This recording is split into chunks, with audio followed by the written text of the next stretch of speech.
Muy buenas tardes, grupo. El día de hoy vamos a continuar con nuestro estudio del manual de finales. Para esta semana les he traído el estudio de Nikolai Grigoriev compuesto en 1922 y el que va a mostrarnos el último tema de casillas conjugadas, es decir, tenemos que encontrar estas casillas a partir de las casillas adyacentes, algo que hemos visto ya en el video de la triangulación. Primero, tenemos al rey en F4 y en F6. Como es obvio, aquí este par son casillas conjugadas, podemos comprobarlo haciendo que juegue el negro primero. Por ejemplo, si rey G6 vendría E7.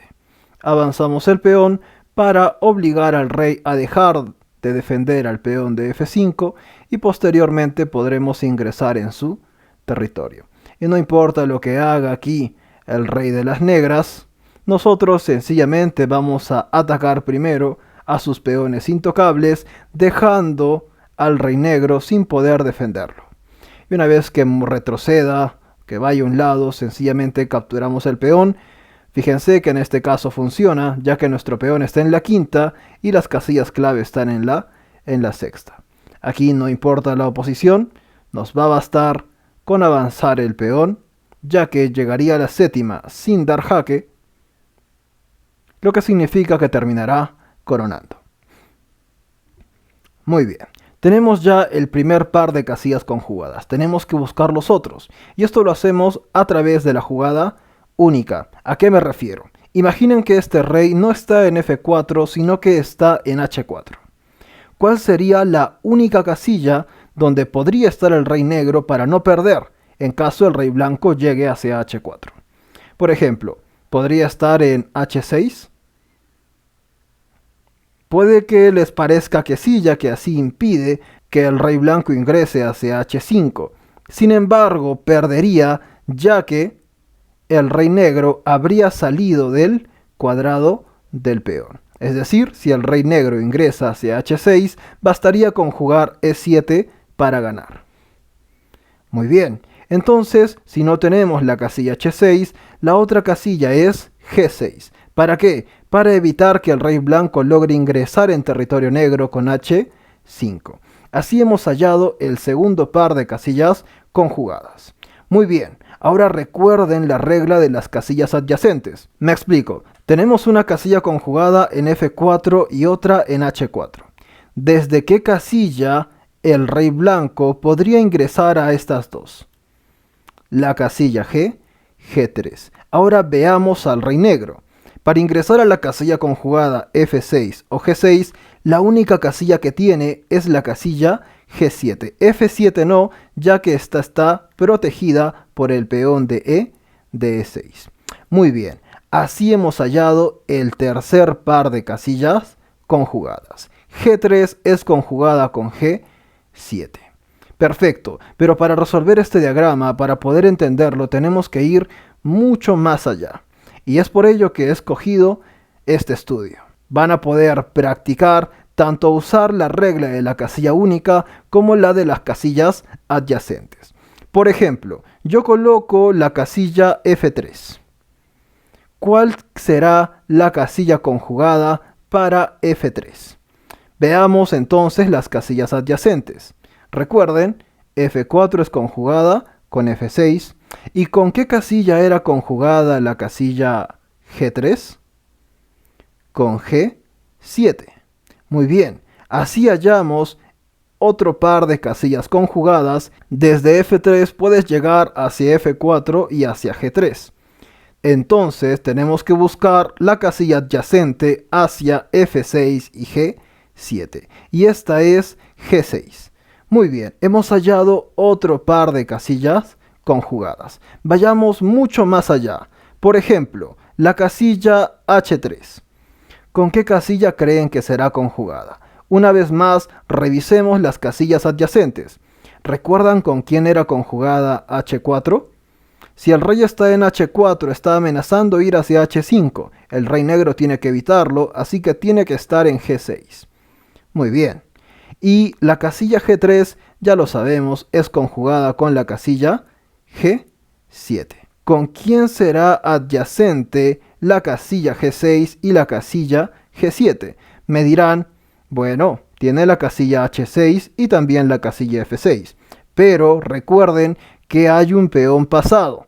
Y aquí tenemos que utilizar también la regla del cuadrado. El rey negro no puede ir a la columna H nunca, porque entonces el blanco ganaría sencillamente con avanzar su peón. Listo. Una vez que hemos terminado de hallar las casillas conjugadas en la tercera fila, tenemos que retroceder una fila más. Vayamos a la segunda fila y revisemos la casilla G2. Desde G2 yo puedo ingresar a F3, yo puedo ingresar a G3 y yo puedo ingresar hacia H3. Entonces ahora revisaré cada una de estas casillas conjugadas. ¿Con quién era conjugada F3? No lo recuerdo. Entonces revisa sus casillas adyacentes. F4, F6. G3, G7. Ah, F3 era conjugada con G6. Veamos a la casilla G3.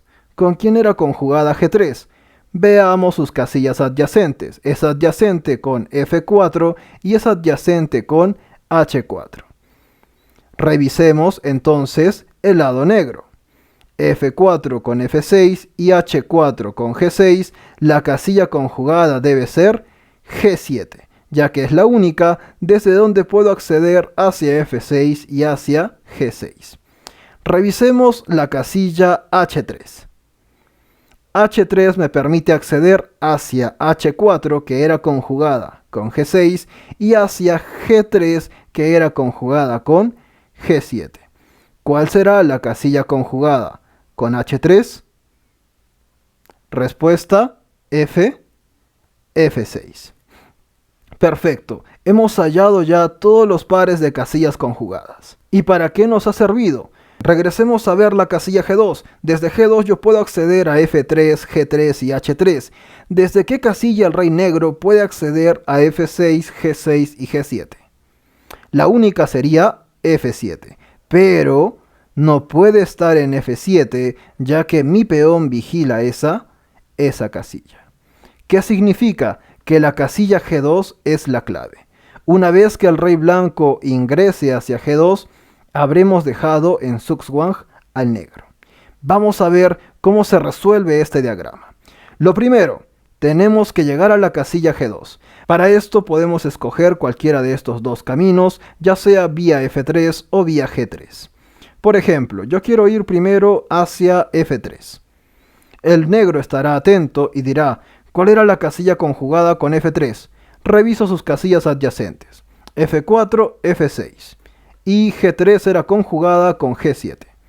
Entonces la casilla conjugada con F3, tiene que ser G6. Así que voy a G6. La clave estaba en ir hacia G2. Así que rey G2. Y ahora el negro se ha quedado en Zugzwang. Y a partir de aquí lo que tenemos que usar es una y otra vez la regla de las casillas adyacentes para poder recordar cuál era la casilla conjugada a cada movimiento del negro. Por ejemplo, el rey negro, verifiquemos sus opciones. Hemos mencionado que no puede ir hacia la columna H porque entonces el blanco gana por la regla del cuadrado. No puedes ir hacia F7 porque está protegida por el peón. Solo te quedan estas dos opciones. Vamos a ver qué pasa en caso de rey G7. Reviso las casillas adyacentes. G7 es adyacente con F6 y también era adyacente con G6. La casilla F6 era conjugada con la casilla F4, lo vimos al principio, y la casilla G6 era conjugada con la casilla H4 para evitar que el rey blanco ingrese. Entonces, ¿cuál será la casilla blanca desde donde yo puedo acceder a estas dos casillas? Bingo, es G3. Entonces, rey G3. Y si, por ejemplo, el rey negro decidiese ir hacia F6, una vez más utilizo las casillas adyacentes. Es adyacente con G7, que era conjugada con G3. Y es adyacente con G6, que era conjugada con H4. Entonces, ¿cuál será la casilla desde la cual yo puedo acceder a estas dos conjugadas? Pues H3. Así que rey H3. Muy bien, revisemos una vez más las opciones del negro. Puedes ir o bien hacia G6 o bien hacia G7. Veamos primero qué sucede si rey G6. ¿Recuerdan cuál era la casilla conjugada con G6? Al comienzo lo vimos. Su casilla conjugada era H4. El rey negro tenía que estar ahí para evitar que el rey blanco ingrese hacia H5. Así que sencillamente jugaré rey H4. Si el rey negro insiste en evitar que el rey blanco pase, pues avanzaré con E7. Y si va a cualquier otro lado, entonces podré ingresar al fin en la casilla H5. Perfecto. Veamos otra variante. ¿Qué sucede si rey G7? Una vez más reviso las casillas adyacentes. F6 con F4 y la casilla G6 con la casilla H4. Entonces, ¿cuál será la casilla adyacente? Desde donde yo puedo acceder a estas dos conjugadas, pues G3. Y después de, por ejemplo, rey G6, ¿recuerdan cuál era la conjugada? Una vez más, la conjugada con G6 era H4, permitiéndome acceder a H5 y ganando fácilmente la partida. Y en caso de que el rey negro fuese hacia F6, todo se ha vuelto más fácil. Ahora regreso a la posición inicial con turno del negro. Después de rey F4, rey G6, E7 para distraer al rey, alejarlo de su peón de F5, capturamos y conseguimos ingresar en su territorio. Conseguiremos luego atacar al peón negro, como vimos en la variante inicial, y ya que mi peón está en la quinta fila, las casillas clave estarían en la sexta. Espero todos hayan podido comprender este diagrama. Sé que parece un poco complejo, pero revísenlo una, dos y si pueden hasta 3 veces para terminar de entender cómo es que se hallan las casillas conjugadas. Chicos, cuídense mucho y nos vemos el día domingo en el torneo de las 4 de la tarde. Hasta la siguiente semana. Chao, chao.